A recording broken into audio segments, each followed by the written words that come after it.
France के नीस में प्रधानमंत्री नरेंद्र मोदी भी पहुंच रहे हैं और फ्रेंच प्रेसिडेंट भी होंगे, क्योंकि इस जगह पर भारत इनोवेशन जो बड़ा, आप कह सकते हैं कि बड़ा आयोजन होने जा रहा है। क्यों ये आयोजन मायने रखता है टेक्नोलॉजी के लिहाज से, भारत के स्टार्टअप्स के लिहाज से, इस पर बात करने के लिए हमारे साथ गोविंद जायसवाल जी हैं, जॉइंट सेक्रेटरी हैं शिक्षा मंत्रालय में, और यहाँ आयोजन करता है। गोविंद जी, मुझे ये बताइए कि आप लोग जो ये ऑर्गेनाइज कर रहे हैं भारत सरकार की तरफ से, ये बड़ा जो इवेंट है, आप कह सकते हैं बड़ा आयोजन है, फ्रांस में हो रहा है, नीस में हो रहा है, इसकी भारत के लिहाज से क्या मायने हैं?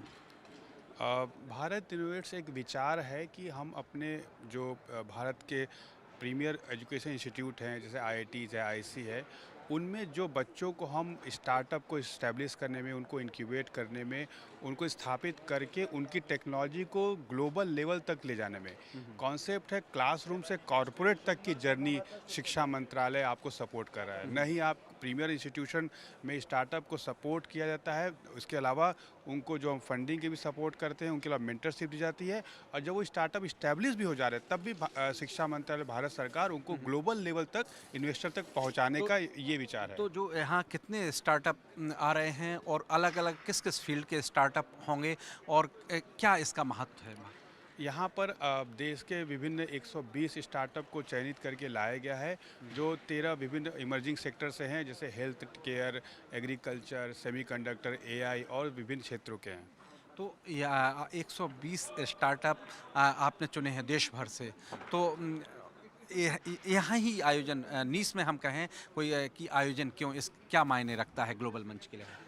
ये वर्ष भारत फ्रांस इनोवेशन ईयर के तौर पर भी किया गया है, और भारत और फ्रांस के बीच में जो सहयोग है तकनीक को लेकर, शिक्षा को लेकर, उसके तहत इसको भारत के नीस में चुना गया, ताकि यहाँ पर दोनों देश के राष्ट्राध्यक्ष भी आ रहे हैं और उनके सामने ये स्टार्टअप अपने तकनीक और इनोवेशन को दिखा पाएंगे। तो क्या इन स्टार्टअप को जो दुनिया भर के लोग यहाँ देखेंगे, उसके सहारे भारत तक इन्वेस्टमेंट पहुँचेगी या तकनीक, क्या फ़ायदा होगा भारत के लिहाज से हम बात करें इस आयोजन में? हमने दुनिया भर के कई सारे इन्वेस्टर, सीईओज, फंड के मैनेजर्स को भी बुलाया है, जो काफ़ी बड़ी संख्या में यहाँ पर आ रहे हैं, और उनको ये दिखाना है कि भारत की तकनीक कितनी ग्लोबल लेवल पर स्ट्रांग है, कितने कम पैसे में भी आप कितनी बड़ी तकनीक को विकसित कर सकते हैं, ताकि उनका भारत में इन्वेस्टमेंट, इन तकनीक में इन्वेस्टमेंट हो और यहाँ के स्टार्टअप ग्लोबल कंपनीज के तौर पर उभर पाएँ।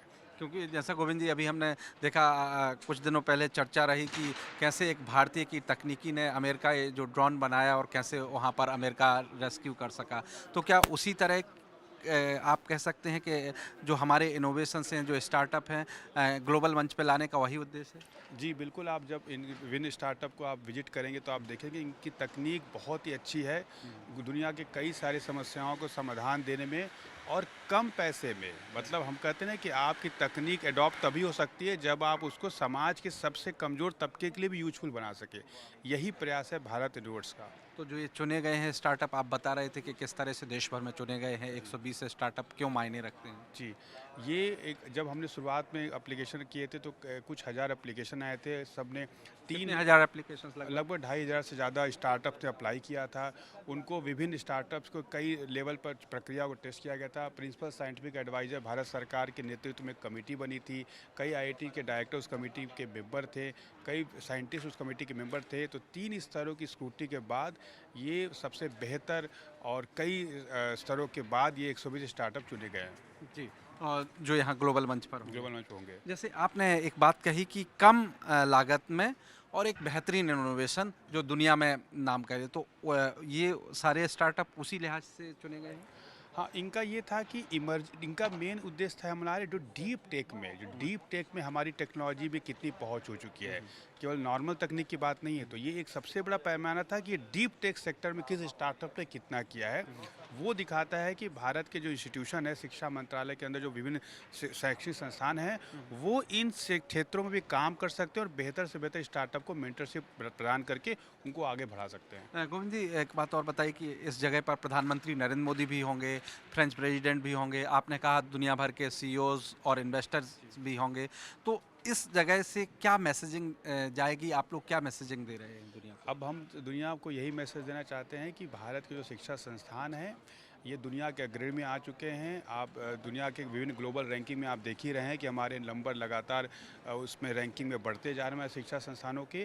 तो ये दुनिया को दिखाने के बिल्कुल हम प्रयासरत हैं कि हमारे जो शिक्षा संस्थानों के प्रोडक्ट हैं, जो स्टार्टअप हैं, जो उनकी तकनीक है, वो भी वैश्विक लेवल पर किसी भी कंपटीशन का मुकाबला करने के लिए तैयार है। तो बेसिकली हम इस ग्लोबल मंच से भारतीयों की तकनीकी भी दिखाएंगे जो इनोवेशन कर रहे हैं जी, जी, हमारे बिल्कुल, नए नए। बिल्कुल, बिल्कुल। और दोनों जब नेता होंगे इस मंच पर तो और क्या कुछ कार्यक्रम रखा गया है? दोनों नेता किस बारे में बात करेंगे? ये इवेंट तो मोस्टली भारत इन्वेस्ट पर, इसके अलावा जो और भी बायोलेटरल प्रोग्राम है वो तो विदेश मंत्रालय कोऑर्डिनेट कर रहा है, लेकिन शिक्षा मंत्रालय के तहत हम बेसिकली भारत इन्वेस्ट पर ही फोकस किए। और भी मिनिस्ट्रीज यहाँ इन्वॉल्व हैं? जी, जी, जी। शिक्षा शिक्षा मंत्रालय के अलावा डीएसटी के लोग आए हैं और डिफरेंट इंस्टीट्यूशन और भी आए, रिसर्च इंस्टीट्यूशन आए हैं, IIT डीबीटीज़ भी आए हैं, आईआईटीज़ भी आए हैं, इंडियन इंस्टीट्यूट ऑफ साइंस है, कई सारे लोग इन्वॉल्व हैं। बिल्कुल।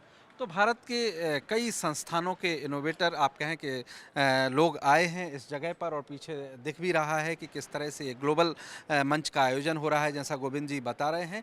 तो कुल मिला के इस मंच के सहारे दुनिया देखेगी कि भारत के युवा कैसे नए नए इनोवेशंस करते हैं और उनकी तकनीकी कैसे दुनिया भर में कमाल दिखाती है।